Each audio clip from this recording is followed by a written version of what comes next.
Salam sejahtera diucapkan kepada semua. Nama saya Sharon Teh dari 2 PISMP Sains 2 ingin menyampaikan kapasiti pedagogi pembelajaran bermakna EDUP 3033 murid dan pembelajaran bersama dengan ahli kumpulan saya Chong Yi Cheng, He Qing Yi, Leong Yanjing dan Teo Hui Ping. Bagi KPPB kali ini, idea kami ialah penghasilan alat bantu PDP. Manakala EQ kami ialah bagaimanakah seni dalam pendidikan dapat menjayakan PDPC.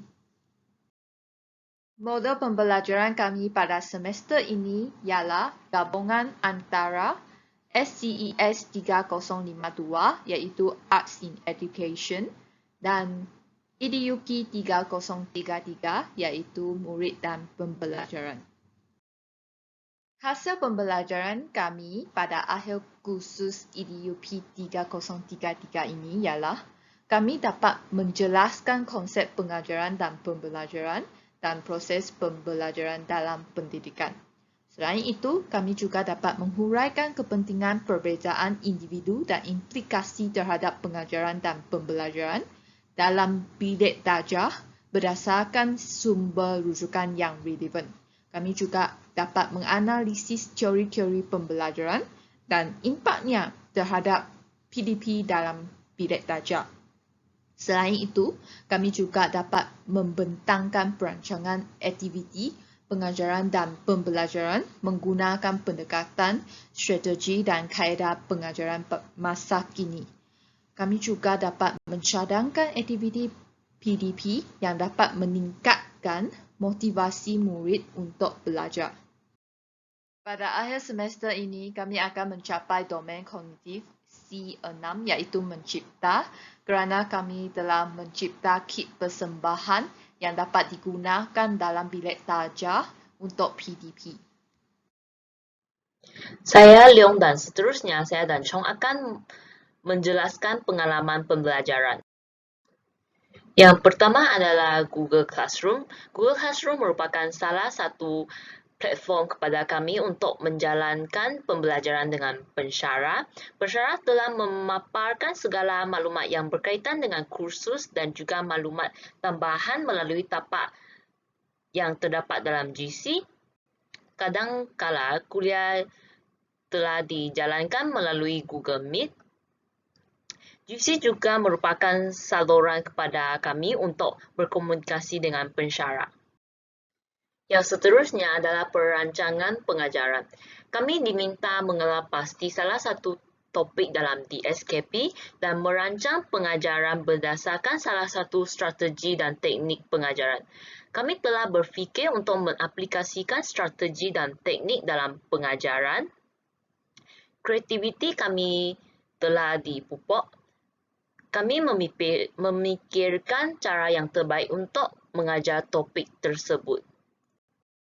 Yang ketiga adalah rakam pembelajaran. Melalui pembelajaran khusus ini, kami telah diwajibkan untuk mendapatkan pengesahan yang berkaitan dengan protokol temu bual daripada rakam pembelajaran untuk menyiapkan kerja khusus yang telah ditetapkan dan rakam pembelajaran yang mempunyai pengetahuan dan maklumat yang lebih mendalam telah banyak membantu kami menyediakan protokol temu bual yang sistematik. Kami berinteraksi dengan rakam pembelajaran melalui WhatsApp dan kami telah memperkenalkan surat permohonan berkongsi kepakaran kepada rakam pembelajaran untuk mendapatkan kebenaran. Rakam pembelajaran telah memberi cadangan penambahbaikan kepada kami. Seterusnya, selepas kami protokol dan soalan temu bual telah disahkan oleh rakan pembelajaran, kami telah menjalankan temu bual di sekolah-sekolah masing-masing semasa PBS dijalankan. Kami telah menjalankan temu bual dengan guru sekolah rendah untuk mendapatkan isu terkini berkaitan dengan kecerdasan emosi murid sekolah rendah.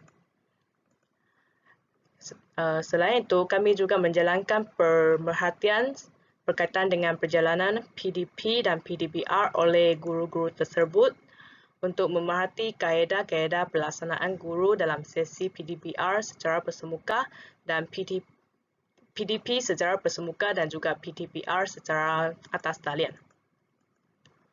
Dan akhir sekali kami juga menjalankan soal selidik terhadap sekurang-kurangnya 30 orang murid untuk mendapatkan maklumat tentang kecerdasan emosi murid pada masa kini secara atas talian, iaitu melalui Google Form yang diserahkan kepada murid-murid tersebut.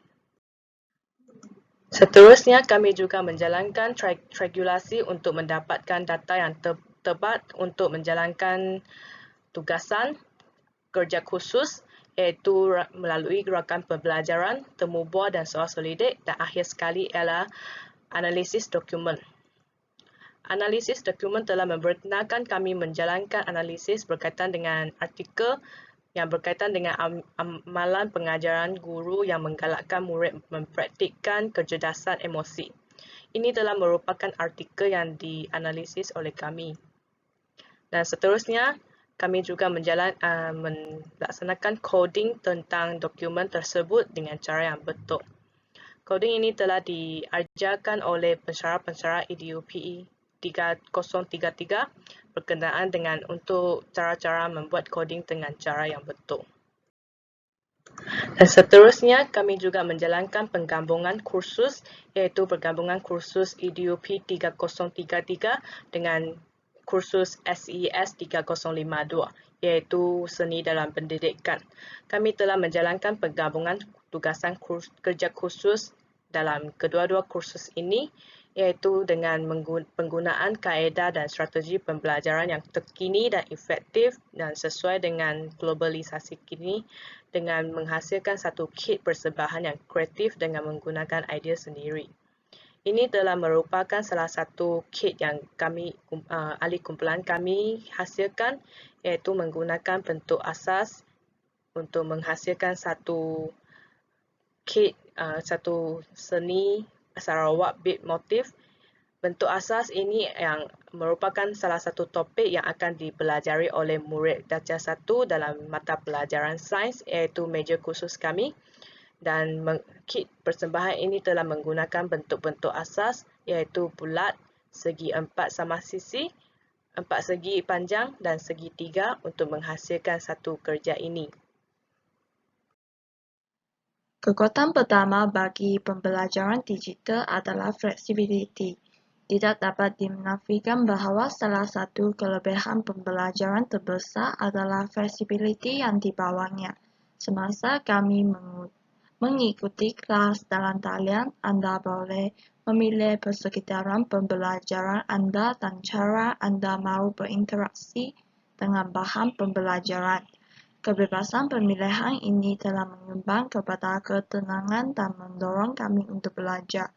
Kekuatan yang kedua adalah mahir dalam TMK. Pembelajaran digital telah melibatkan berbagai platform dan perisian. Sebagai contoh, Google Classroom, YouTube, Telegram, dan Jamboard.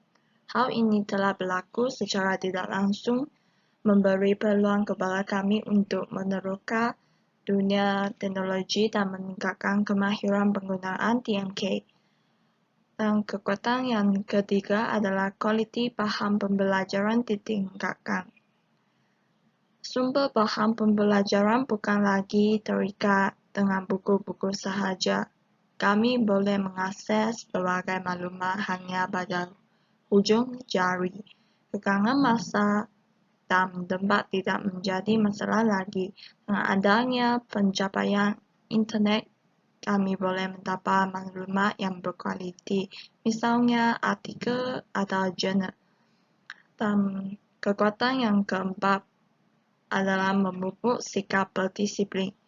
Kita boleh mendapatkan maklumat dalam talian walau bagaimanapun terdapat banyak platform hiburan dalam talian.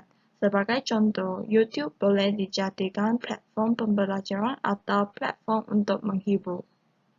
Kita perlu berdisiplin semasa menggunakan YouTube. Jangan mengakses video bagi tujuan menghibur ketika proses pembelajaran dan pengajaran. Bagi kelemahan pembelajaran digital termasuklah kurang berkomunikasi secara bersemuka atau interaksi sosial yang baik. Pembelajaran digital merupakan pembelajaran yang diadakan dalam dunia maya. Tiada komunikasi secara bersemuka antara kami dan rakan atau pensyarah. Hal ini menyebabkan kami kurang merasakan keseronokan yang dibawa oleh komunikasi secara bersemuka dan berkemungkinan melemahkan motivasi belajar. Dan kelemahan yang kedua adalah masalah maklum balas dan pemahaman. Dengan metodologi pembelajaran ini, tiada guru kami secara fisikal untuk tersenyum pada kami dan memberi maklum balas right on the spot. Misalnya, kami menghantar tugasan kepada pensyarah melalui email dan maklum balas yang diberi memerlukan masa dan kadang-kala kesannya tidak sama seperti memberi maklum balas secara bersemuka. Pada akhir semester ini, kami sebenarnya dapat meningkatkan kemahiran 6C kami, iaitu Creative, Critical Thinking, Communication, Collaboration, Character, dan Citizenship melalui model pembelajaran ini. Okey, yang pertama, Creative. Kami dapat meningkatkan kreativiti kami dalam merancangkan aktiviti melalui penghasilan kit persembahan untuk kerja khusus SCES 3052. Selain itu, kami juga akan berfikir secara lebih kritis kerana kami perlu mempertimbangkan dan menyelesaikan masalah yang akan dihadapi semasa menggunakan kit persembahan yang dihasilkan. Dan selain itu, komunikasi kami juga dapat ditingkatkan kerana kami berkomunikasi dengan orang lain seperti rakan pembelajaran. Seterusnya ialah kolaboratif. Kami dapat meningkatkan kolaboratif dengan rakan sekelas melalui kerja kumpulan. Sebagai contoh, kami saling membantu ahli kumpulan dalam mempersembahkan kit persembahan dengan mematuhi SOP. Kami membantu ahli kumpulan untuk merakamkan video. Dan seterusnya ialah perwatakan. Kami akan mempunyai sikap tanggungjawab untuk menghasilkan kit persembahan yang sempurna dan berguna. Dan seterusnya ialah kenegaraan. Kami akan mempunyai amanah untuk menjadi seorang guru yang menghasilkan insan cemerlang pada masa hadapan untuk memajukan negara kita. Terdapat 7 pengetahuan yang telah saya pelajari termasuklah konsep pengajaran dan pembelajaran, proses pembelajaran, perbezaan individu dan pembelajaran, teori-teori pembelajaran, model-model pengajaran, pendekatan strategi pengajaran dan kaedah pengajaran, serta pedagogi masa kini. Bagi kemahiran yang telah saya pelajari termasuklah jenis-jenis kesediaan belajar, model, kaedah dan teknik pengajaran, kemahiran pedagogi masa kini serta teori-teori pembelajaran.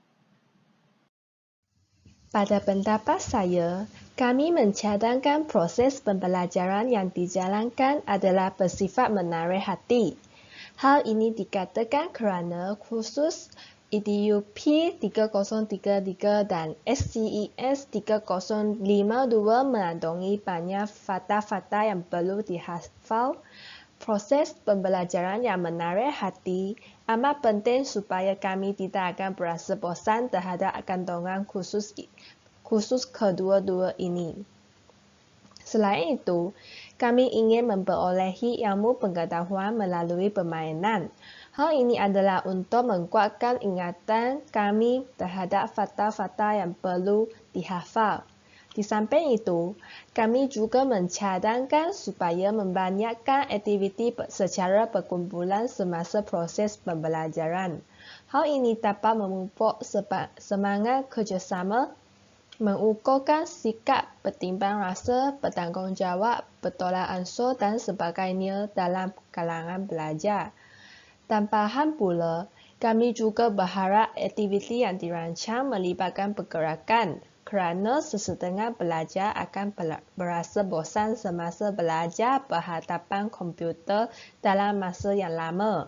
Contohnya, pensyarah boleh membahagikan sesetengah masa PDP kepada kami untuk meneroka ilmu pengetahuan yang berkaitan dengan kedua-dua kursus ini di rumah sekeliling kami. Dengan ini, kami boleh menggerakkan badan kita untuk memerhati dan mencari maklumat di persekitaran kami secara tidak langsung. Badan kami akan dapat dilatih dan kebolehan meneroka sesuatu yang baharu. Seterusnya, kami berasa cukup terhadap ilmu pengetahuan dan kemahiran yang diperoleh daripada kursus EDUP 3033 dan SCES 3052. Dalam kedua-dua kursus ini, kami telah mempelajari ilmu pengetahuan tentang konsep pengajaran dan pembelajaran terhadap perbezaan individu dalam para murid. Sebagai contoh, kami telah mengetahui tahap kecerdasan gaya kognitif serta gaya pembelajaran bagi setiap murid adalah berbeza, maka guru perlu mempraktikkan pendekatan, strategi pengajaran dan kaedah pengajaran yang sesuai mengikut keperluan murid-murid. Selain itu, kami juga telah mencipta kit persembahan dengan mengaplikasikan kesenian visual, kesenian muzik dan kesenian pergerakan untuk memenuhi keperluan murid berdasarkan perbezaan individu yang ada pada mereka.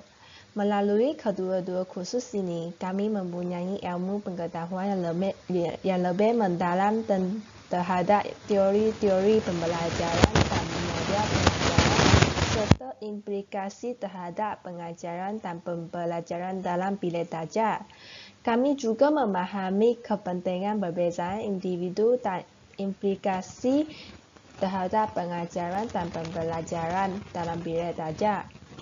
Jelasnya, kami telah memperoleh pengetahuan dan kemahiran baharu terhadap konsep pengajaran dan pembelajaran dan proses pembelajaran dalam pendidikan dan kebijaksanaan dalam pemilihan aktiviti pembelajaran mengikut perbezaan individu murid melalui kedua-dua kursus ini. Oleh itu, kedua-dua kursus ini telah mendatangkan pelbagai ilmu pengetahuan yang baharu kepada kami. Antara pembelajaran bermakna terdiri daripada amalan pedagogi, rakan pembelajaran, persekitaran pembelajaran dan pemanfaatan digital. Yang pertama sekali, amalan pedagogi, kami telah mengamalkan problem-based learning, iaitu meningkatkan cara penyelesaian masalah kami melalui penghasilan kit persembahan. Selain itu, kami juga dapat mempelajari banyak ilmu daripada rakan pembelajaran kami untuk menghasilkan sebuah protokol temu buah yang sesuai dan sempurna. Dan seterusnya ialah persekitaran pembelajaran. Kami telah menjalankan kursus di asrama atau rumah sepanjang semester ini, tetapi kami telah mendapat pelbagai manfaat kerana kami juga dapat menghasilkan kit persembahan dengan ajaran dan bimbingan pensyarah melalui pendekatan digital. Inilah pemanfaatan digital. Dan pemanfaatan digital sebenarnya ialah Google Classroom dan Google Meet yang kami dapat untuk kami berkomunikasi dengan pensyarah-pensyarah kami untuk menghasilkan kit persembahan yang baik. Sekian sahaja daripada kumpulan kami. Sekian, terima kasih.